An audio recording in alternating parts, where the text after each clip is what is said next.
Di samping itu ya, saya melihat pada zaman Pak Jokowi ini, bangsa kita seperti terbelah. Jadi saya tidak tahu ini ada kesengajaan apa tidak ya. Tapi sepertinya memang ada bagian anak bangsa yang dimanjakan ya. Tapi ada bagian anak bangsa lain yang hampir sama jumlahnya, itu seperti disudutkan ya, seperti dibiarkan hidup di dalam ketidaktentuan katakanlah. Mereka semakin melarat barangkali ya, tidak bisa bergerak seperti separuh bangsa yang lain ya. Ini saya kira juga satu hal yang mungkin menjadi achievement negatif ya, prestasi negatif dari Pak Jokowi itu. Jadi saya pernah mengatakan juga Pak Jokowi ini agak aneh ya. Jadi mendasarkan kekuasaannya supaya lebih langgeng ya, itu pada saya kira 4P.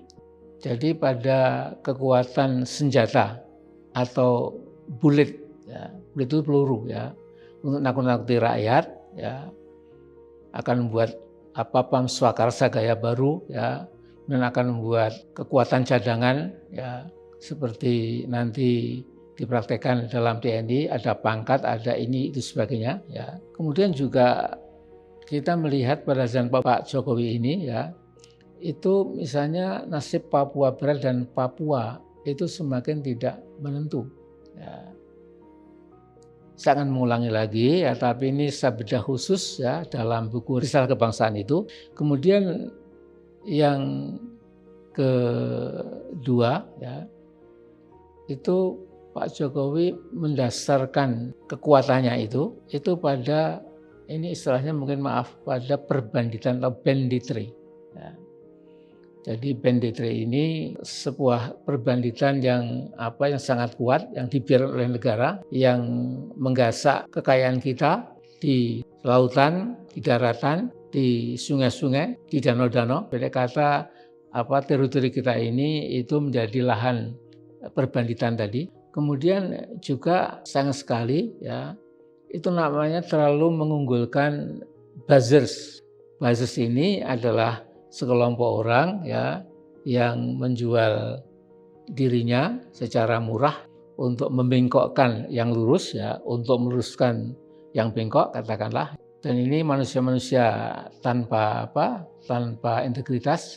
Nah, kemudian juga yang keempat, barangkali B yang keempat itu adalah big lie ya. Jadi kebohongan besar. Ya memang rezim barangkali mengatakan tidak pernah mengatakan big lie itu ya.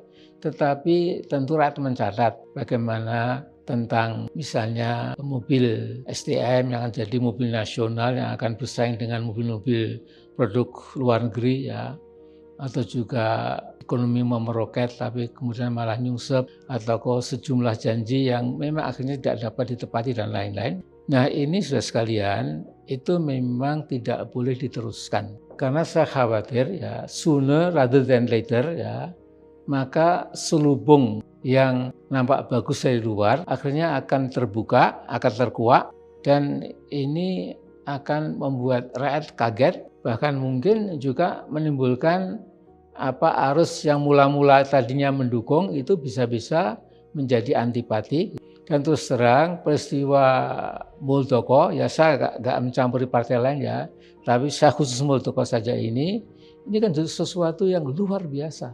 Saya tidak yakin Muldoko seberani itu tanpa keringan atau gedipan dari lurah kita itu. Jadi sampai sekarang belum terucapkan satu patah kata pun. Semua mengatakan, baik yang tadinya mendukung Pak Jokowi pun mengatakan, ya kalau yang oposisi jelas ya, tapi yang mendukung itu mengatakan tolong itu cepat ya dilepas dari jabatan KSP itu ya, supaya tidak mengotori rezim Jokowi itu.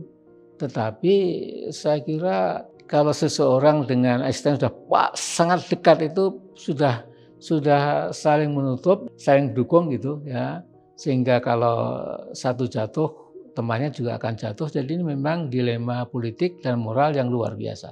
Saudara sekalian, saya juga kaget ya ketika misalnya rezim Jokowi ini punya semacam kemauan ya lewat ya berbagai dalih bahwa Pancasila itu sudah tidak lagi tepat untuk jadi dasar negara kita, menjadi filosofi segronslah ya, atau Weltanschauung ya, pandangan hidup bangsa kita ya.